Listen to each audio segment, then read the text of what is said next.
दोस्तों नमस्कार। जब से सुप्रीम कोर्ट का जजमेंट आया है जिसमें सुप्रीम कोर्ट ने ये कहा है कि दिल्ली सरकार के अधिकारी राज्य सरकार के अधीन होंगे, तब से दिल्ली सरकार के मंत्री बहुत ज्यादा जल्दी में हैं। इतनी ज्यादा जल्दी में है कि उन्हें हर कीमत पर अपने नेता को बचाना है, उस नेता को जिनके एहसानों के तले ये लोग दबे हुए हैं, चाहे वो सही हो या गलत काम हो, लेकिन उनको हर आदेश का पालन करना है क्योंकि राजा को बचाना। आज स्थिति ये है। जब से सुप्रीम कोर्ट का जजमेंट आया है तब से तीन बातें बहुत महत्वपूर्ण हुई। पहला कि जो अधिकारी मुख्यमंत्री के खिलाफ जितनी भी कार्रवाइयां चल रही हैं, जिनके डिपार्टमेंट उनके पास हैं, सुप्रीम कोर्ट का आदेश आने के बाद सबसे पहले उन अधिकारियों को हटाने की तैयारी है। उनको हटाने की तैयारी इसलिए है ताकि जिसे कहते हैं सीक्वेंस ऑफ इवेंट्स या चेन ऑफ एविडेंसेस, आप उसको किसी तरह से डिस्ट्रॉय करें। क्योंकि अगर चेन ऑफ सीक्वेंस या एविडेंसेस में डिस्ट्रक्शन आता है या किसी भी तरह का गैप आता है तो इससे वकीलों को फायदा मिल जाता है और बेनिफिट ऑफ डाउट का फायदा केजरीवाल को मिल जाएगा और वो अपनी सजा से, अगर कानून के हिसाब से उनको कोई सजा मिलनी है तो उनको मुक्ति मिल जाएगी। पहला मुद्दा तो ये है। इसीलिए हर हालत में उस अधिकारी को हटाया जाए जिसके पास एविडेंसेस हैं, क्योंकि जब नया अधिकारी कुर्सी पे आएगा और अगर वो फाइलें गायब कर देता है तो अब समस्या ये होगी कि फाइल नए अधिकारी ने गायब करी या पुराने ने। और ये जो गैप है ये कोर्ट में बहुत ज्यादा लाभदायक होता है क्रिमिनल्स के लिए, जो लोग एविडेंस बेस्ड पे फंस सकते हैं। और इस समय दिल्ली सरकार की हालत वही है। तो पहला मुद्दा तो ये। अब इन अधिकारियों को हटाया कैसे जाए। दूसरा मुद्दा ये आता है कि जिस तरह से अचानक जो विजिलेंस सेक्रेटरी हैं उनके ऊपर आरोप लगाए जा रहे हैं कि इनका काम करने का तरीका ठीक नहीं है, ये एक्सटॉर्शन रैकेट चला रहे हैं वगैरह वगैरह, ये सारी बातें सुप्रीम कोर्ट के ऑर्डर आने के बाद ही क्यों शुरू हुई? क्या इसके पहले एविडेंस थे? और अगर इस तरह की शिकायतें पहले थी तो केजरीवाल सरकार उन शिकायतों पे बैठी हुई क्यों थी? अगर केजरीवाल सरकार उन शिकायतों पे बैठी हुई थी तो क्या उनकी खुद की कोई नीयत थी इस करप्शन केसेस में इसका फायदा उठाने की? और अगर उनके पास कोई एविडेंस नहीं था तो अचानक सुप्रीम कोर्ट के जजमेंट आने के बाद एविडेंसेस इन अधिकारियों के खिलाफ कहां से आ गए? क्या ये जानबूझ के एक प्रोसेस जो लीगल प्रोसेस चल रहा है, इन्वेस्टिगेशन चल रहे हैं, उसको डिरेल करने की कोशिश तो नहीं? क्या सुप्रीम कोर्ट इन बातों का संज्ञान लेगा? क्योंकि इस समय जो सुप्रीम कोर्ट ने ऑर्डर दिया है वो बिल्कुल ब्लैंक ऑर्डर एक हिसाब से है कि जो कानून की व्याख्या है उन्होंने कर दी। लेकिन सुप्रीम कोर्ट को इस बात का भी संज्ञान होगा कि किस तरह से मौका मिलने पे क्रिमिनल अपने आप को बचाने के लिए सिस्टम का डिस्टॉर्शन करते हैं या सिस्टम के साथ खिलवाड़ करते हैं। और सुप्रीम कोर्ट के पास संविधान के हिसाब से ये पावर है कि वो उसमें कोई क्लॉज डाल सकते हैं। मुझे लगता है इस जजमेंट के अंदर सुप्रीम कोर्ट को लिखना चाहिए था कि सारे अधिकारी आपके तहत हैं, लेकिन अगर कोई अधिकारी किसी इन्वेस्टिगेशन में इन्वॉल्व है, खासकर मंत्री और चीफ मिनिस्टर के खिलाफ, आप उनको नहीं बदलेंगे। ये राइडर लगाना जरूरी था ताकि इन्वेस्टिगेशन डिरेल नहीं हो, लेकिन सुप्रीम कोर्ट ने ये राइडर नहीं लगाया। इसका फायदा उठा के मंत्री, मुख्यमंत्री या बाकी जो अधिकारी हैं या उनके जो बाकी नेता हैं, शायद उनको बचाने के चक्कर में लग गए। अगर मान लीजिए जिन अधिकारियों के खिलाफ ये आरोप लगा रहे हैं और अगर उन अधिकारियों ने डिफेमेशन केस फाइल कर दिया मंत्रियों के खिलाफ, तो उस स्थिति में क्या होगा? ये बात भी हमें समझनी होगी। क्योंकि अगर मान लीजिए उन मंत्रियों के खिलाफ केस फाइल कर दिया जाता है तो क्या ये मंत्री अपने आप का बचाव कर पाएंगे? जिस तरह से राहुल गांधी साहब की कुर्सी गई, क्या इस तरह से इन मंत्रियों की कुर्सियां नहीं जाएंगी? ये इन मंत्रियों को सोचना होगा। दूसरा जो सबसे महत्वपूर्ण मुद्दा है कि अगर जिस तरह से जो खबरें आ रही हैं कि रात को निकल के कुछ अधिकारियों ने या इनके कुछ लोगों ने जाके सेक्रेटरी विजिलेंस के ऑफिस में कुछ फाइलें हटाई या कुछ एविडेंसेस डिस्ट्रॉय करने की कोशिश करी, पुष्टि अभी होगी, इन्वेस्टिगेशन अगर इस पे भारत सरकार करवाती है या कोर्ट ऑर्डर देती है, तो इस स्थिति के अंदर क्या होगा? देखिए, कानून बहुत साफ है जिसको हमें समझना होगा।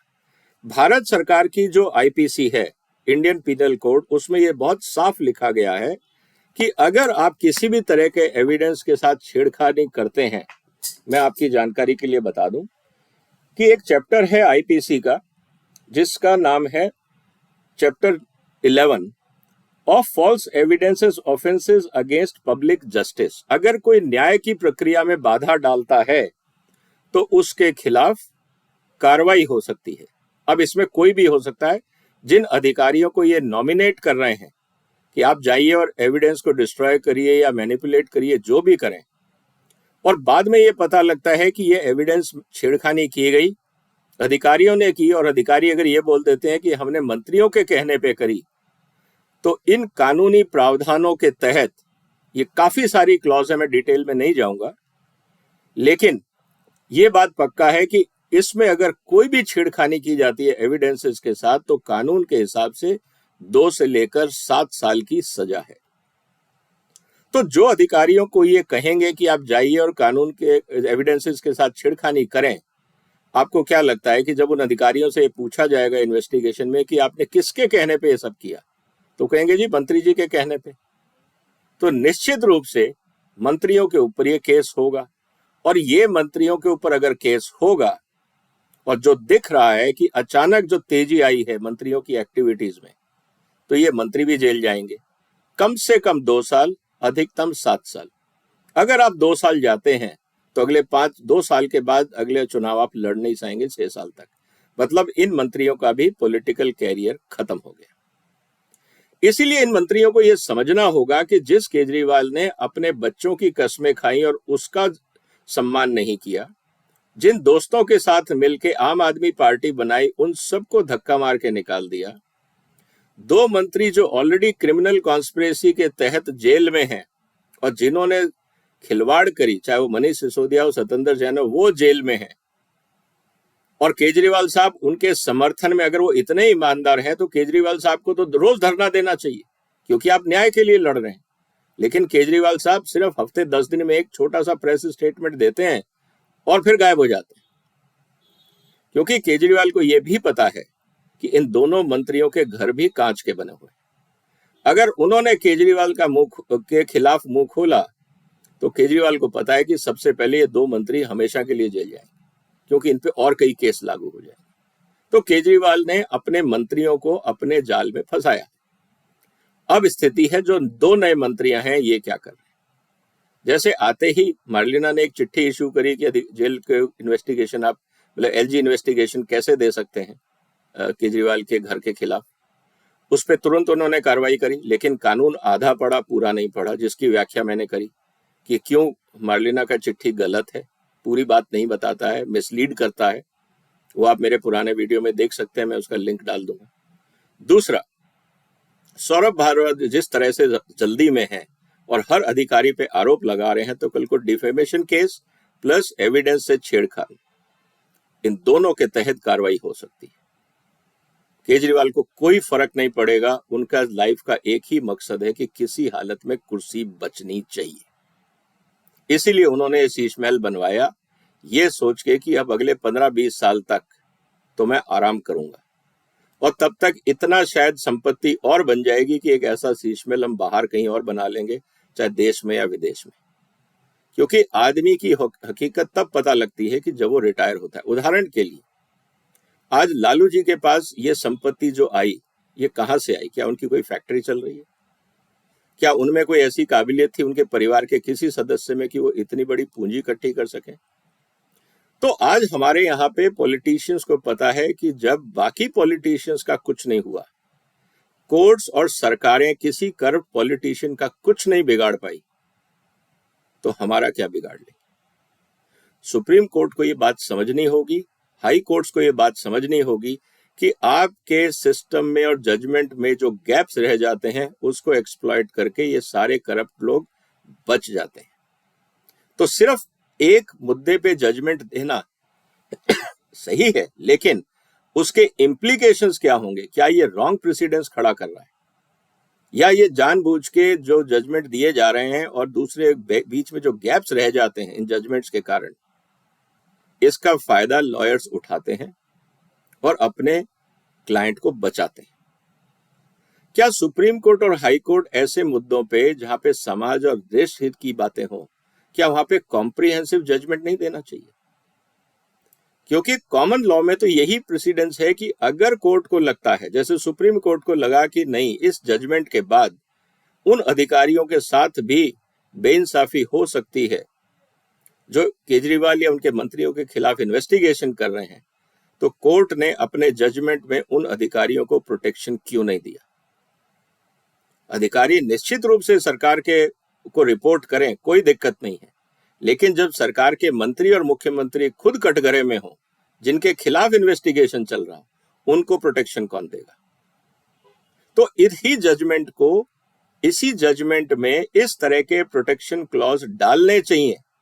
नहीं तो अगर ये कोर्ट उम्मीद करता है कि जो सफर कर रहा है वो आके कोर्ट केस लड़े और 7 साल बाद 10 साल बाद उसका जजमेंट आए, तो किसी अधिकारी के लिए कोई मोटिवेशन नहीं होगा कि वो ईमानदारी से काम करे। तो मुझे लगता है कि जजेस को आपस में मीटिंग करके इस बात को तय करना चाहिए कि जब भी वो एक वाइड स्वीपिंग जजमेंट देते हैं, उस जजमेंट में कई खामियां हो सकती हैं या गैप्स हो सकते हैं जिसका मिसयूज करप्ट पॉलिटिशियन कर सकते हैं। उन ईमानदार ऑफिसर्स को बचाने के लिए कोर्ट ने क्या प्रोविजनिंग की? क्योंकि ऐसे ईमानदार अधिकारियों पे हमेशा तलवार लटकी रहेगी। उनको बचाने की जिम्मेवारी किसकी? और अगर कोर्ट इस बात का संज्ञान नहीं लेता है, तो कोर्ट ये किस बात से उम्मीद करता है कि ईमानदार अधिकारी कानून का साथ देंगे? या तो वो बिल्कुल डिफंक्ट हो जाएंगे, या न्यूट्रल हो जाएंगे, या वो इस तरह के सेंसिटिव मुद्दों को देखेंगे ही नहीं, उठाएंगे ही नहीं। तो क्या ये समाज हित में है? क्या ये न्याय के हित में है? क्या ये राष्ट्र हित में है? आपका क्या कहना है? क्या सुप्रीम कोर्ट को और हाई कोर्ट्स को इन मुद्दों पे प्रॉपर जजमेंट नहीं देना चाहिए? ईमानदार अधिकारियों और इन्वेस्टिगेशन से जुड़े अधिकारियों को बचाने के लिए उनके ऊपर किसी तरह का एक्सप्लॉयटेशन या प्रेशर ना आए, क्या इस तरह के जजमेंट्स में सुप्रीम कोर्ट को कंडीशंस नहीं डालनी चाहिए थी? एक नागरिक के नाते मेरा सवाल है सुप्रीम कोर्ट से कि ईमानदार अधिकारियों को एक्सप्लॉयटेशन से बचाने के लिए आपके जजमेंट में क्या प्रावधान है? आप ये कहेंगे कि उनके लिए दूसरे कानून है, वो उसका शेल्टर ले सकते हैं, लेकिन आपके जजमेंट में भी तो आप प्रोटेक्शन दे सकते थे। ये अधिकार है, कॉन्स्टिट्यूशन ने आपको राइट्स दिए हैं, आपने अपने अधिकारियों का उपयोग क्यों नहीं किया? गंभीर मुद्दा है। आपका क्या कहना है?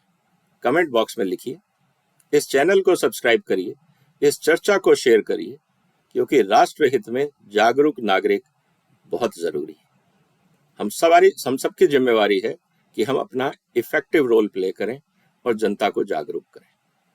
संविधान से ऊपर कोई नहीं है, ना मंत्री, ना न्यायाधीश, ना कोर्ट्स। न्याय सबको मिलना चाहिए, ईमानदार अधिकारियों को भी न्याय मिलना चाहिए। उनको भी बचाने के लिए संविधान में मर्यादाएं हैं, कोर्ट्स को उनको भी यूज करना चाहिए, ताकि इस देश में ईमानदारी का समर्थन हर जगह पे हो और बेईमानों को जेल का रास्ता दिखे, तभी ये देश बचेगा। दोस्तों, आपने टाइम निकाला, इसके लिए आपका धन्यवाद। इस चैनल को सब्सक्राइब कर लीजिएगा, इस चर्चा को शेयर करिएगा। फिलहाल वंदे मातरम।